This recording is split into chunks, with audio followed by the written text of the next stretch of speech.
In Lebanon, the militant group Hezbollah today buried founder Hassan Nasrallah and another senior leader. Nasrallah was killed in an Israeli airstrike in Beirut in September. Tens of thousands of people turned out for what was essentially a state funeral. NPR's Jane Arraf joins us now from Beirut. Welcome. Thank you.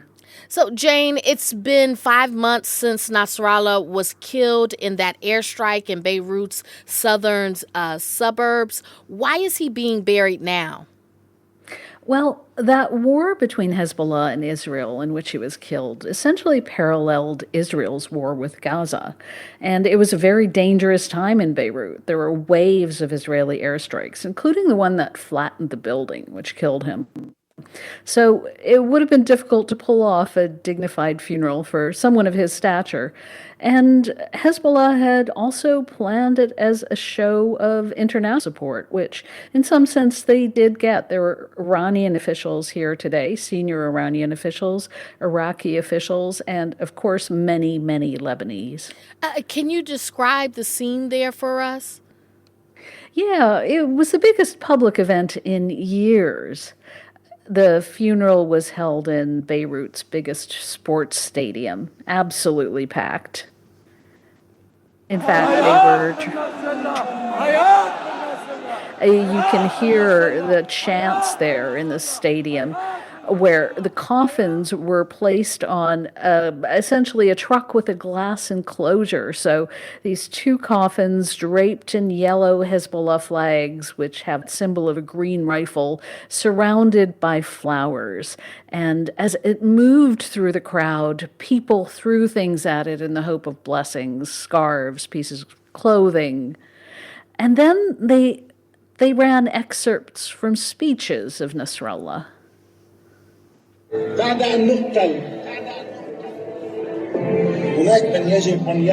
he was speaking, people actually wept. It's really hard to get across how revered this man was, not just as a spiritual leader, a political leader, but as someone who was extremely charismatic. Israeli jets at one point flew overhead, breaking the sound barrier, and the response to that was chants of death to Israel. Tell us about Nasrallah and who he was. Well, he's a main founder of Hezbollah, which was created with Iranian backing to counter the Israeli invasion of Lebanon in 1982. Lebanon was, and to some extent still is, a quite weak state, and Hezbollah was much more effective fighting force than Lebanese security forces. It also had a network of social services, so essentially many parts of this country, it became a state within a state. The U.S. classified it as a terrorist organization after the 1983 bombing of the U.S. Embassy in Beirut. But to Nasrallah's millions of followers, he embodied resistance against the occupation, Israeli occupation of Lebanon and Israeli occupation of Gaza. In Beirut, I was here the day he was killed, and men and women were sobbing in the streets. And many of them continue to say, without Nasrallah, there would be no Lebanon. So, what is the future of Hezbollah, and what does this mean for the region?